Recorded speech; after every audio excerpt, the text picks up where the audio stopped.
values. That is a failure on my part, Sarge. I failed. I did not establish those values in enough time for them to sink in.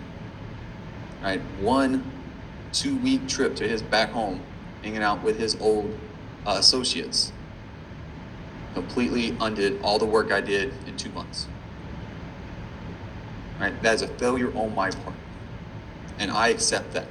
That is a self-awareness challenge. That if you fail, you need to recognize it and correct yourself.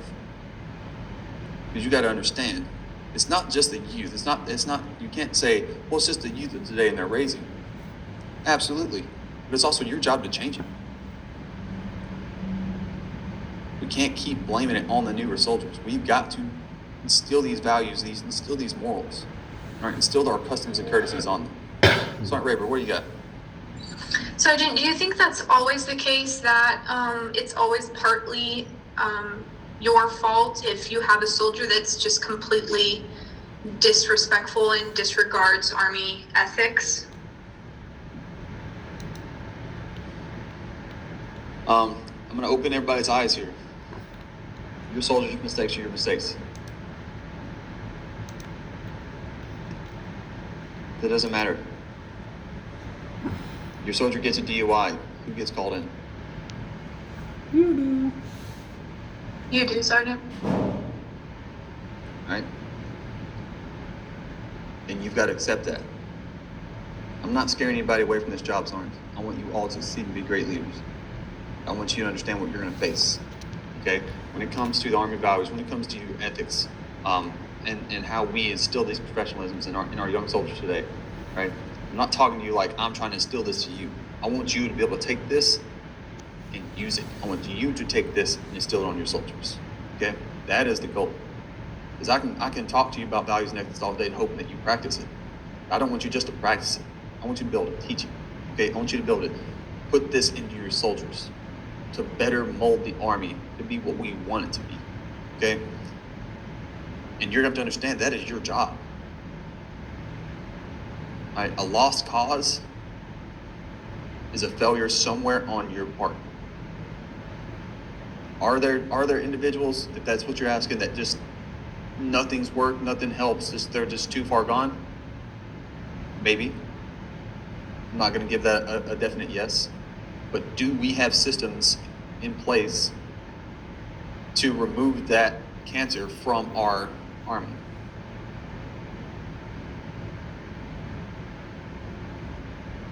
Definitely, Sergeant. Yes, Sergeant. Right. I didn't go over this during the legal and authority class, right? But in Article 15, okay, we look at Article 15. What is an Article 15? What does that say? When you say, sir, right? Because you can only recommend it. But when you say, sir, I recommend that we Article 15 this individual, you are breaking your NCO creed.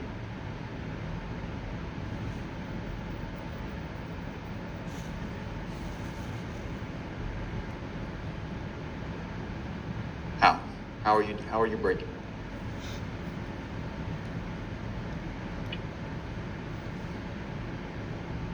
Because you're basically just giving up on your soldier. It's not right. Is it because it's not necessarily towards the welfare or benefit of your soldier? I mean, in the long run, it is to teach them a lesson, but initially, not.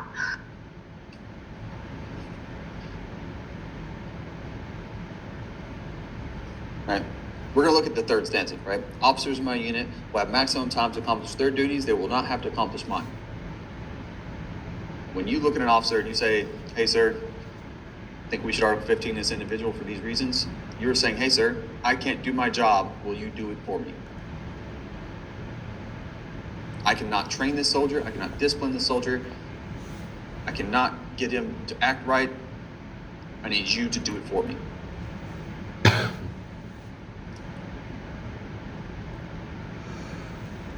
Has anybody ever looked at it that way?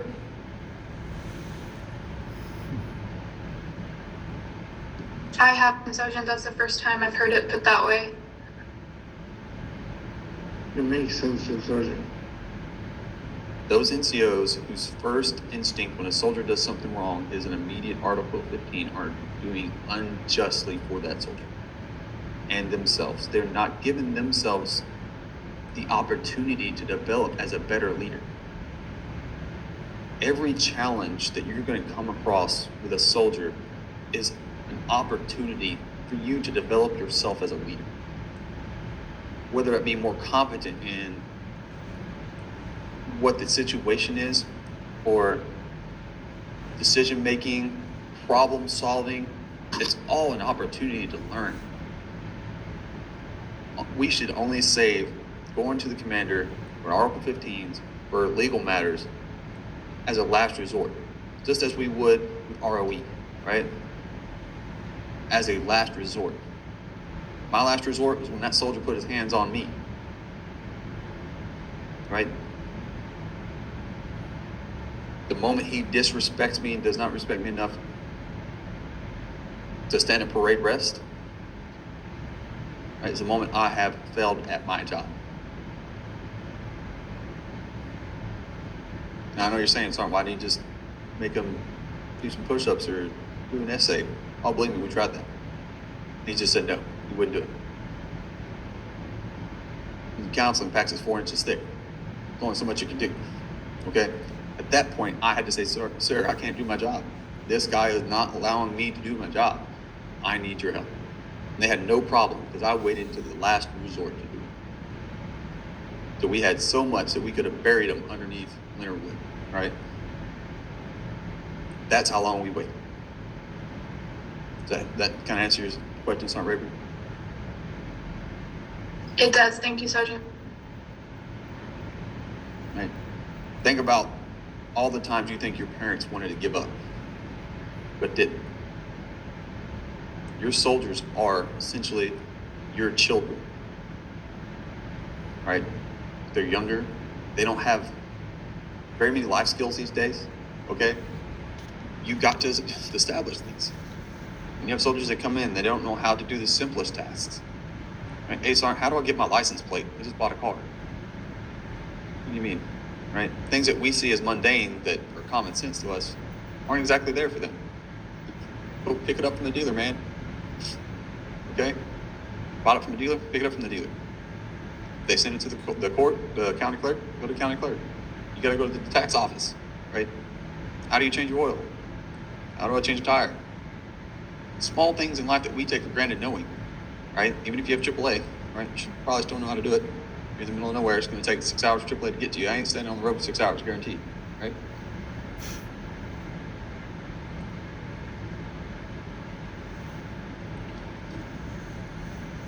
All right, now, off the rant, back on lesson. I do hope you found some value in that rant. Oh my gosh. So when we look at values and ethics, we covered this. Guidelines or rules are your ethics, right? So we use our values to help build our ethics, our moral codes of conduct and what is right and wrong regarding the behavior of an individual group or in society. It's usually formulated, your ethics are usually formed by a country, company, other institution, the Army, in terms of your ethics, and mainly based on moral values and legality, okay?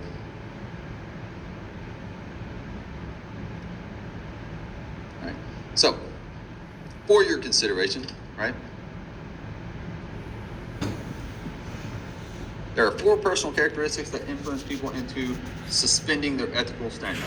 Right? 4 things Army has found that is what usually leads to people breaking their morals or being unethical. Okay? Self-indulgence, a drive for power.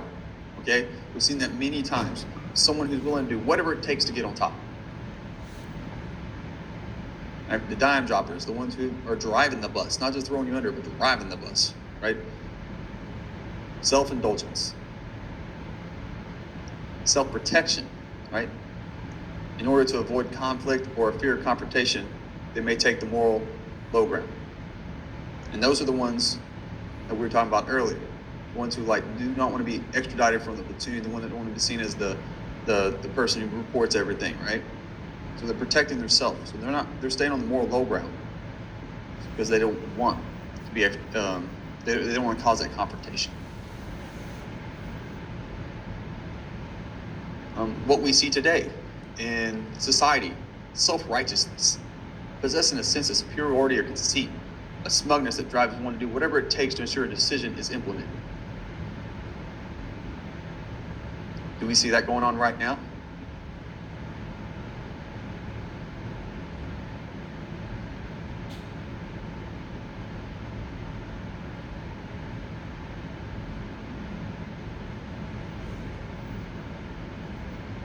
I'm not getting political, Sarnes. I've seen that a lot. Not going that route. Sergeant. I'm not talking about the peaceful protests. I'm not talking about, the issues that we face here in America that are real, that need to be addressed. I'm talking about the ones who are using these issues in a self-righteousness view to make things the way they want.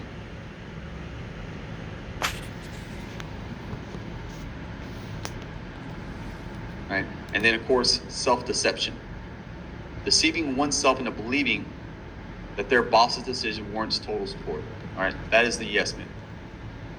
They're deceiving themselves thinking, a boss knows what's best, I'm just going to do whatever he tells me to. Right? There is a syndrome, right? That can be kind of equated to this, right? Everybody know what it is?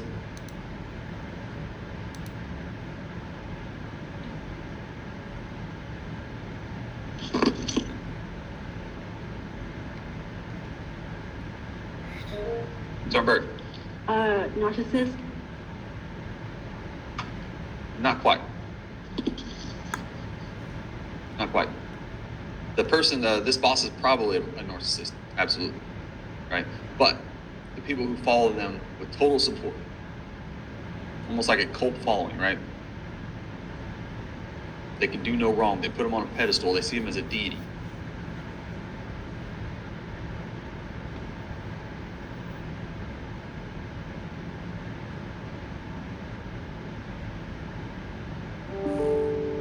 What I'm referring to is Stockholm Syndrome.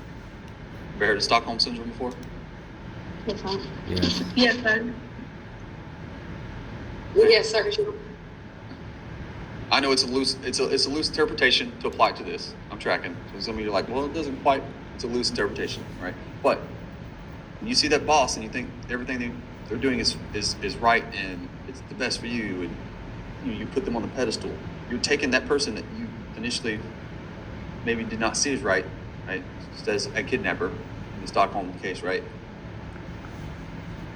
And begin to see them as that deity, as that person who do no wrong. And it warrants your total support for every decision they make. Right? Because once you give them their total support, that decision is not morally right, ethically right. You are abandoning your ethics.